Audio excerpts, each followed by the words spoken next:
Le salon de l'agriculture, c'est le salon international de l'agriculture. Ici, à la porte de Versailles, je suis en présence de Karen McCulloch, une éleveuse écossaise. Et je suis également en présence d'une éleveuse basadaise, Nathalie Morlot. Alors pourquoi je suis aujourd'hui entouré d'une écossaise et d'une basadaise? Alors donc, bonjour. Vous avez ici un clan féminin. Caron est arrivée, enfin Caron et Andrew, son mari, sont arrivés sur la propriété en 2013, après que j'ai eu un éleveur pendant bien longtemps, et nous sommes associés. Ils m'achetaient des bêtes quand ils étaient en Angleterre, et ils ont décidé de venir vivre en France parce que ça leur plaisait, de la France. Et donc nous nous sommes associés pour continuer sur cette propriété, alors que mon vieil éleveur était parti, pour continuer la race basadaise sur ces terres de Birac et l'élevage Morlot-Manceau qui est très réputé. Voilà. Et eux, voilà. Oui, pardon. Cette race basadaise, qu'est-ce qui les intéressait en Écosse? Ils avaient les Angus là-bas qui sont pas une mauvaise race, mais pour la viande, ils préféraient croiser avec des basadés ou faire de la race pure, parce que la basadaise a la réputation d'être une race à viande excellente. Et on fait beaucoup de croisements avec des bêtes d'autres pays pour améliorer les qualités de la viande. Voilà. Entre autres en Australie c'est pareil, en Suisse avec les blancs bleus, en Belgique.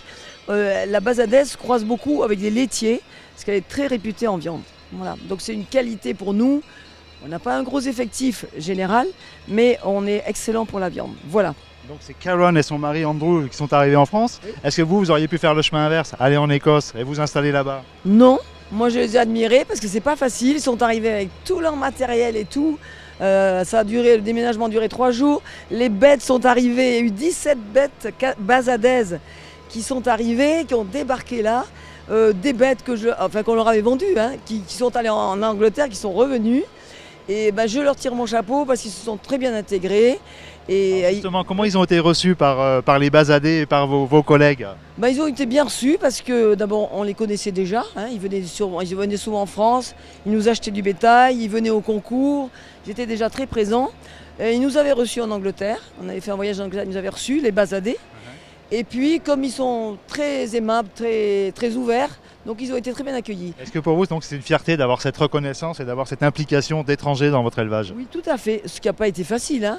Moi, combien de fois on m'a dit tu aurais mieux fait de vendre la propriété quand Henri, mon vieil éleveur, s'arrêtait. Non, j'avais envie de continuer cet élevage, cette race, parce que j'aime beaucoup ça, même si ça m'a demandé des sacrifices. Je suis très fière qu'ils soient là et qu'on arrive à bien travailler, parce qu'on est des excellents généticiens et éleveurs, et donc je suis très fière de les avoir. Alors vous maintenant, qu'est-ce que vous allez faire sur l'exploitation? Vous allez rester impliqué? Oui, on est associés, donc on est avec son mari, on est donc 3 co-gérants.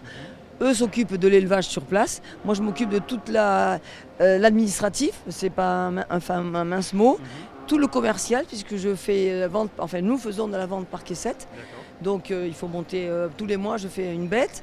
Donc il y a la prise des commandes, la gestion, après aller chercher à l'abattoir et distribuer la viande, puisque moi je distribue à domicile et je fais de la caissette sur commande. Il y en a un qui veut 10 kilos, je lui donne, il y en a un autre qui veut 5 kilos, je lui donne. C'est à la carte. Et comment vont se répartir les tâches alors entre vous 3? Voilà, eux ils sont à la propriété, ils ont quand même 80 têtes, hein, donc il y a beaucoup de travail. On fait des céréales aussi pour nourrir le bétail. Donc ils ont beaucoup de travail à la propriété, les vélages, et puis l'entretien du bétail, quoi, hein, voilà, les foins, tout ça. Et moi je suis toujours occupée parce qu'on est en bio en plus, donc bio veut dire qu'il y a quand même pas mal de contrôles. J'ai le prochain contrôle de la propriété là au mois d'avril, donc là c'est un dossier important à préparer aussi. Donc j'ai de quoi faire moi aussi, voilà, et donc ça se passe bien. Et la retraite, c'est pour quand? Oh, moi j'y pense pas, j'ai horreur de ce mot. Non, moi je dis que travailler, même si on devrait avoir pris la retraite, ça me plaît pas du tout, donc voilà. Donc je préfère continuer à travailler, ça entretient le gingembre. Nathalie, je vous remercie. Merci à vous. Merci beaucoup, Karen.